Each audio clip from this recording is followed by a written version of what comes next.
Movie के start में हमें दो भाइयों को दिखाया जाता है, जिनमें से छोटे का नाम नेथन था, जिसको प्यार से नेट कहा करते थे। वो दोनों भाई चोरी छुपकर एक म्यूजियम में जाते हैं और वहां जाकर एक मैप चुराने की कोशिश करते हैं, पर तभी वहां पर दो पुलिस ऑफिसर्स आ जाती हैं और वो उन दोनों भाइयों को पकड़कर एक ऑर्फन हाउस में ले जाते हैं। दरअसल इन दोनों के पेरेंट्स नहीं थे और वो दोनों शुरू से ही ऑर्फन में रहा करते थे, और नेट के बड़े भाई ने इस मैप को चुराने की बहुत बार कोशिश की थी, क्योंकि नेट और उसका भाई पायरेट्स की खानदान से बिलोंग करते थे और वो जो मैप था उसमें बहुत बड़े खजाने का राज छुपा हुआ था। अब उस ऑर्फन हाउस की सिस्टर पुलिस ऑफिसर से ये कहती है कि नेट अभी छोटा है, आप लोग इसके बड़े भाई को लेकर जा सकते हैं, क्योंकि वो बार बार मना करने के बावजूद भी चोरी किया करता था। बट यहाँ पर नेट का बड़ा भाई खुद को पुलिस के हवाले नहीं करना चाहता था, इसलिए अब वो यहाँ से भागने का डिसाइड करता है। अब वो अपने सामान को पैक करने के बहाने अपने रूम में जाता है।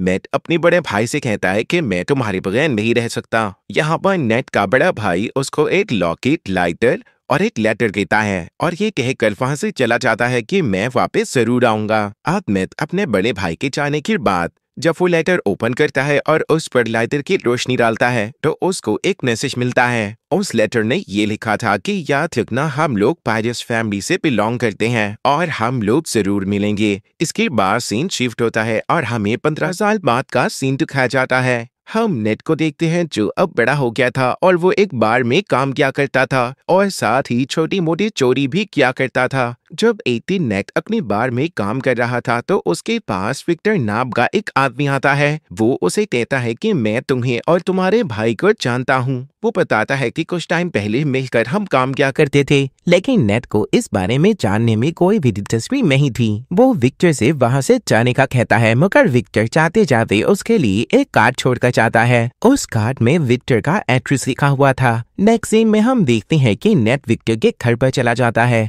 वो उसके घर में जाकर वही मैप देखता है जो कई साल पहले उसमें और उसके भाई ने चुराने की कोशिश की थी। तो तभी वहाँ पर विक्टर भी आ जाता है। विक्टर कहता है कि अगर तुम्हें पहले ही आना था तो मुझे तभी बता देते। यहाँ पर नेट विक्टर से कहता है कि ये तो वही मैप है जिसको ढूंढने के लिए कई लोगों ने बहुत ज्यादा मेहनत की और ये एक खजाने का नक्शा है और इस मैप के रास्ते पर जाकर बहुत ज्यादा लोगों ने अपनी जान दे दी और उन्हें कुछ भी हासिल नहीं हुआ और ये एक बकवास स्टोरी थी। विक्टर नेट से कहता है ये कोई बकवास स्टोरी नहीं है और मैं जानता हूँ तुम्हें और तुम्हारे भाई को इस मैप के बारे में काफी ज्यादा इंफॉर्मेशन है। फिर इसके बाद विक्टर वहाँ पर नेट को एक बुक दिखाता है। उस बुक में वो एक शिप की तस्वीर दिखाता है कि शिप कोई आम शिप नहीं है, बल्कि ये कोई बहुत ही पुरानी शिप है और इसकी कीमत 500 करोड़ है। और तो और उस शिप में बहुत ज्यादा खजाना भी छुपा हुआ है जिसको 18 लोगों ने मिलकर वहाँ पर छुपाया था। अब जब नेट को इस खजाने के बारे में इतनी ज्यादा इन्फॉर्मेशन थी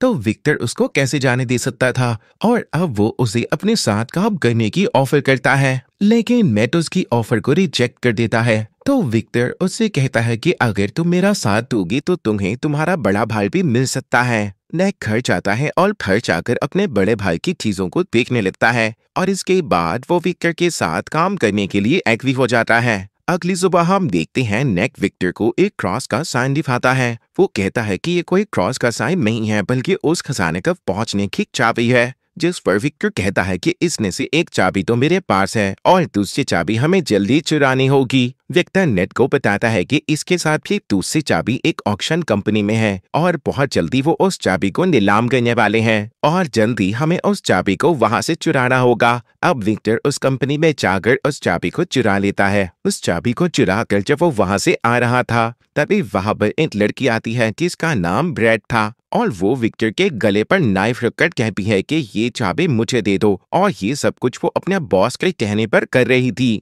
और ये लड़की विक्टर की पुरानी दुश्मन भी थी। अब जब वो दोनों उस चाबी के लिए फाइट कर ही रहे थे तभी वहां पर कुछ गार्ड्स आ जाते हैं। विक्टर उन गार्ड्स का फायदा उठाता है और वहां से चाबी लेकर निकलने में कामयाब हो जाता है। अब चाबी को लेते ही साल विक्टर नेट को लेकर बाहर फ्लोना जाता है। वहाँ पर उनको फ्रेजर नाम की एक लड़की मिलती है। फ्रेजर विक्टर को पहले से ही जानती थी मगर वो नेट को नहीं जानती थी। फ्रेजर विक्टर से पूछती है कि ये कौन है, तो विक्टर फ्रेजर से कहता है कि ये तो मेरा पुराना दोस्त है। यहाँ पर नेट को पता चलता है वो दूसरी चाबी विक्टर के पास नहीं बल्कि फ्रेजर के पास है। तो नेट विक्टर से कहता है कि तुमने मुझसे झूठ क्यों बोला। फ्रेजर कहती है तू शायद तुम इस बारे में सही तरह से नहीं जानते।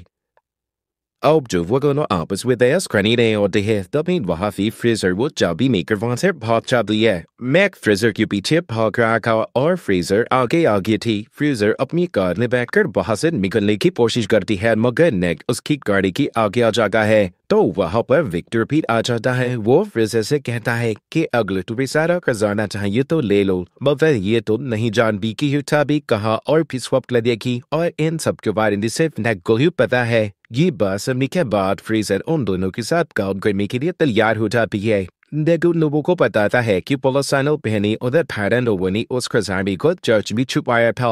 अब वो पीमल चर्च में पहुंच जाते हैं। वहां पर पहुंचने के बाद नेक अपने भारत के दूसरे गार्ड्स को पढ़ने लगता है जिससे उसे ये बात कन्फर्म हो जाती है कि वो सही लोकेशन पर है। और वो तीनों चोरी छुप कर चर्च के बेसमेंट में पहुंच जाते हैं।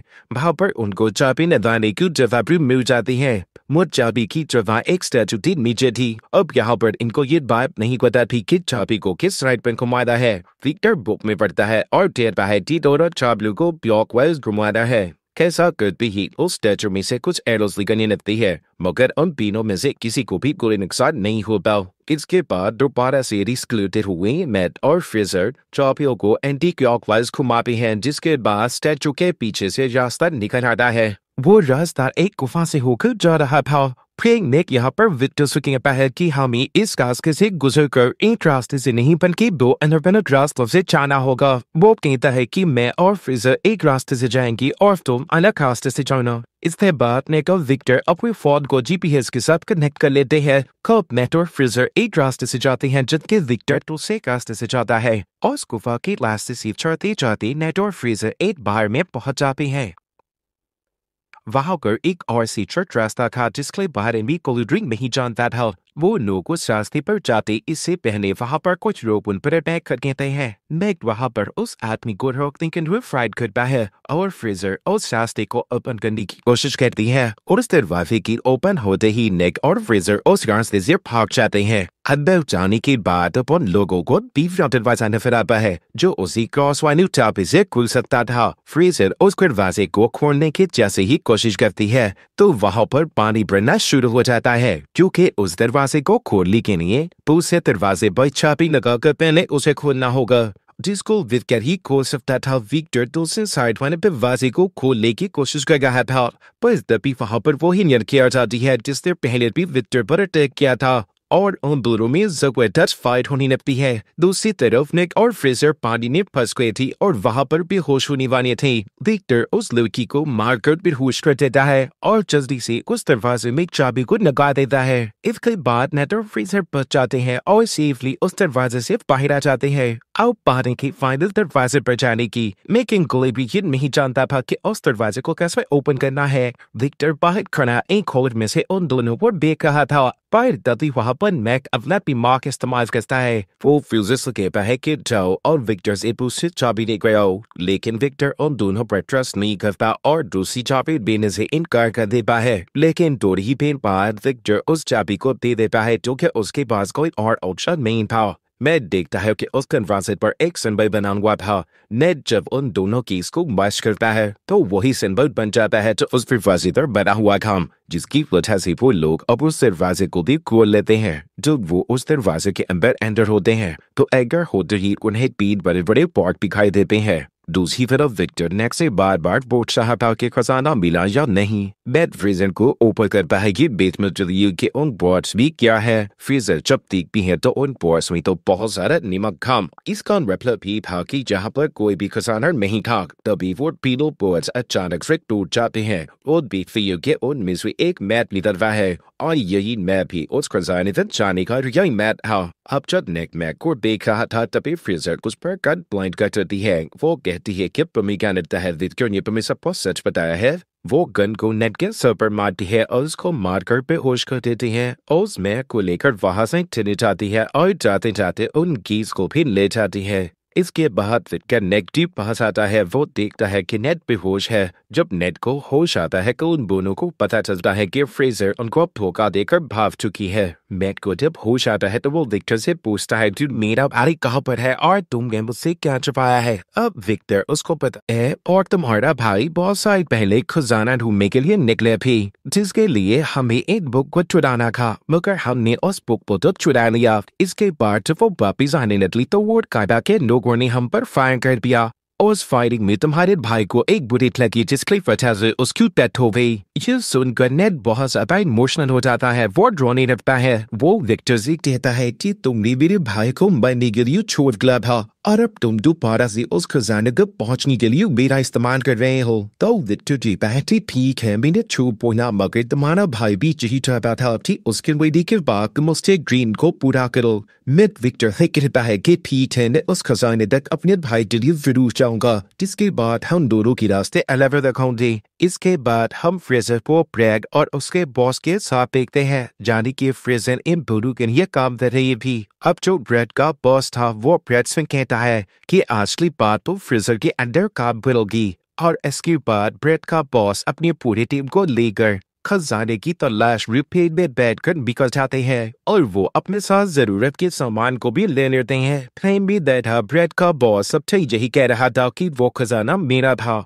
और वो कल शाम पहले मेरी खानदान से गुम हो गया था। लेकिन तभी ब्रैड अचानक से आकर पीछे से अपनी बॉस का गला काट देती है। बॉस को मारने के बाद फिर से ये समझ जाती है कि ये उसको भी मार देगी, इसलिए वो अपनी जान बचाने के लिए प्लेन्स भी जो कार थी उसमें छुप जाती है। इस पर ब्रैड अपने आबियों से कहती है कि फ्रेजर तो बेचा से ये नजर आए तो उसको फौरन से फ्लाई कर देना। अब वो लोग फ्रेजर को वहां पर ढूंढ ही रहे थे, तभी हम नेट और विक्टर को देखते हैं जो एक कार टिकने छुपकर उस प्लेन में आ गए थे। अब जब वो सभी लोग फ्रेजर को ढूंढ रहे थे, इस बात का फायदा उठाकर नेट और विक्टर उस मैप को चुरा लेते हैं। इसके बाद ब्रैड और फ्रेजर में भी फायरिंग स्टार्ट हो जाती है। वो एक दूसरे पर फायर कर रही होती है। विक्टर नेट से कहता है कि हमें मैप मिल चुका है, इसलिए हमें जल्दी से पैराशूट लेकर यहाँ से जाना होगा। यहाँ पर विक्टर पैराशूट लेकर जंप मार देता है, मगर मैक वहीं पर रुक जाता है और ब्रैड से कहता है कि तुमने मेरे भाई को मारा था। वो वहाँ की कार्गो को पैराशूट से टेस्ट कर खोल देता है। फीकी प्लेन का सारा सामान बाहर गिरने लगता है। वहाँ पर ब्रैड के लोग नेट और विक्टर पर फायर करने लगते हैं। तभी वहाँ पर नेट का पाँव कार्गो में लगी बैग में फंस जाता है और वो उस सामान के साथ ही बाहर हवा में उड़ने लगता है, लेकिन वो बहुत ज्यादा कोशिश करने के बाद दोबारा से प्लेन में आ जाता है। तभी वहाँ पर फ्रीजर एक बड़ी ही कार को लेकर विंग से जंप करने वाली थी। वहाँ पर नेट भी खड़ा था। अब कार के साथ दोबारा से नेट भी नीचे गिर जाता है। अब जब वो दोनों नीचे गिर रहे थे तभी फ्रीजर नेट से कहती है कि जल्दी से पैराशूट खोलो, लेकिन यहाँ पर तो नेट में कोई पैराशूट दिया ही नहीं था। अब वो दोनों हवा में ही उड़ रहे थे। और तभी जंगल से नेट एक कार्गो के पैराशूट को ओपन करता है और वो दोनों उस कार्गो पर चले जाते हैं। उस पैराशूट पर जाने के बाद वो दोनों समंदर पर लैंड करते हैं। अब वो लोग एक बीच पर पहुंच गए थे। वहां पर पहुंचने के बाद वो एक होटल में स्टे करते हैं। उस होटल में जाने के बाद वो दोनों मैप को समझने की कोशिश करते हैं, लेकिन यहाँ पर फ्रेजर को तो कुछ भी समझ नहीं आती और वो आराम से जाकर सो जाती है। लेकिन नेक यहाँ पर पूरी रात रीमेट करता है और उस मैथ को समझ लेता है और कुछ नोट्स भी बना लेता है। जब सुबह फ्रेजर उठती है तो वो देखती है कि नेट ने मैप को समझकर नोट्स भी बना लिए हैं और वो यहाँ पर दोबारा से चनाकी दिखाती है। वो उस नोट को लेकर खवाने के लिए निकल जाती है। मैक जब सुबह उठता है तो वो देखता है कि वहाँ से नोट गायब है और ठीक देखकर वो मुस्कुरा भी रहता है। दरअसल नेट ने उस नोट पर गलत लोकेशन को मेंशन किया था और जो रियल लोकेशन थी वो नेट के पास ही थी। वैक्सीन में हम देखते हैं कि नेट एक बोट में उस लोकेशन पर पहुंच जाता है जो एक आइलैंड की गुफा में था। वहीं पर दूसरी तरफ ब्रैड में भी नेट पर नजर रखी हुई थी। वहीं ब्रैड नेट पानी में जंप कर स्विम कर उस गुफा तक पहुंच जाता है, जहां पर वो दो बहुत बड़ी बड़ी शिप्स को देखता है जिसको ढूंढते हुए ना जाने कितने लोगों ने अपनी जान को गंवाया था। उस शिप की जब नेट अपने जाता है तो वहां पर उसको बहुत सारा गोल्ड मिलता है, लेकिन पीछे से तभी उसे विक्टर की आवाज आती है। विक्टर भी वहां पर आ गया था और भी नेट काफी ज्यादा डर जाता है और पूछता है कि तुम यहाँ पर कैसे आते। तो वो उससे कहता है कि क्या तुम भूल गए कभी भी तो मुझे अपनी जीपीएस से कनेक्ट किया था। अब जब वो दोनों मिलकर उस खजाने को देख ही रहे थे तभी वहां पर ब्रेड भी अपने नोबल के साथ आ जाती है और नोबल को देखकर नेट और विक्टर दोनों छुप जाती है। ब्रेड तभी अपनी पूरी किंग को बुलाती है और उन दोनों शिप्स को पेन के जरिए वहां से लेकर जाने वाली थी, क्योंकि वो ये जानती थी कि खजाने के साथ और शिप की कीमत भी करोड़ों में थी। अब विक्टर और नेट उस शिप से बाहर आते हैं। वो दोनों अब उस शिप को ही हाईजैक करने का प्लान बनाते हैं। वो वहां पर शिप के फ्रंट पर आते हैं और वहां पर सभी गार्ड से फायर करने लगते हैं, जहां पर नेट भी सभी गार्ड्स को खूब मार रहा था। वो गार्ड्स को पानी में नीचे फेंक देते हैं। अब एक एक गार्ड को मारने के बाद वो प्लेन को हाईजैक कर लेते हैं। ब्रेड जब ये देखती है तो वो गुस्से में आ जाती है। वो दूसरे शिप से उन लोगों पर अटैक करवाती है। विक्टर ब्रेड और उसके लोगों से बचने के लिए हेलीकॉप्टर को तेजी से उड़ा रहा था, मगर यहाँ पर ब्रेड तो उसके पीछे ही पड़ गई थी। इसके बाद ब्रेड के लोग नेट के शिप पर आ जाते हैं। वो सभी लोग नेट से फाइट कर रहे थे, पर तभी ब्रेड सामने से आकर नेट के शिप से टकराने ही वाली थी। नेट पुराने कारण से ब्रेड के हेलीकॉप्टर पर अटैक कर देता है, जिससे उसका हेलीकॉप्टर डिस्ट्रॉय हो जाता है और तभी उसका शिप भी एक पहाड़ी से टकराता है और पूरी तरह से डिस्ट्रॉय हो जाता है। मगर ब्रेड वहां से बच जाती है और अब वो नेट के शिप पर जंग करती है। वो नेट से कहती है कि जो मेरा नहीं हो सकता वो किसी का भी नहीं हो सकता, और इतना बोलकर वो शिप के एंकर को समुद्र में फेंक देती है, जिसकी वजह से शिप और हेलीकॉप्टर आगे नहीं बढ़ पाते और विक्टर का सोने से भरा हुआ बैग भी नीचे गिरने लगता है। वो अपने हेलीकॉप्टर को ऑटो पायलट कर उस बैग को बचाने जाता है। उधर नीचे शिप पर ब्रेड और नेट की आपस में फाइट हो रही थी। नेट अब किसी तरह से बचते बचाते हेलीकॉप्टर पर चढ़ने की कोशिश करता है और उसके पीछे ब्रेड भी आ रही थी। विक्टर यहाँ पर गोल्ड से भरे हुए बैग को सैक्रिफाइस कर देता है। वो ब्रेड पर देकर मारता है, जिसके बाद ब्रेड पानी में चादर गिरती है। लेकिन तभी वो शिप जो हेलीकॉप्टर से लटक रही थी उसकी रस्सी भी टूट जाती है। अब नेट को तो विक्टर किसी तरह से ऊपर खींच लेता है, लेकिन वो पूरी की पूरी शिप ब्रेड के ऊपर गिर जाती है, जिसकी वजह से अब उसकी डेथ हो जाती है और वो शिप वहीं पर टूटकर तैरने लगती है। नेट विक्टर से कहता है कि हम ये गोल्ड अभी भी हासिल कर सकते हैं, लेकिन विक्टर उसको मना कर देता है। वो कहता है कि अब ये सारा सोना गवर्नमेंट का हो चुका है और वो लोग उसे लेने के लिए आ रही हैं। जिसके बाद विक्टर दुखी होकर हेलीकॉप्टर चलाने लगता है। तो नेट उसे कहता है कि दुखी मत हो और फिर वो एक एक कर गोल्ड को अपनी पॉकेट से निकालने लगता है और वो दोनों खुशी खुशी जाने लगते हैं। लोहे के लास्ट में हम देखते हैं कि एक मोटर बोट नेट और विक्टर का पीछा कर रही है, जो कि कोई और नहीं बल्कि फ्रेजर ही थी, जिसको नेट ने दिलकुश बना दिया था। हम देखते हैं कि नेट का भाई अभी भी जिंदा था, जो कि एक जेल में बंद था। और इसी के साथ ही मूवी यहीं पर एंड हो जाती है।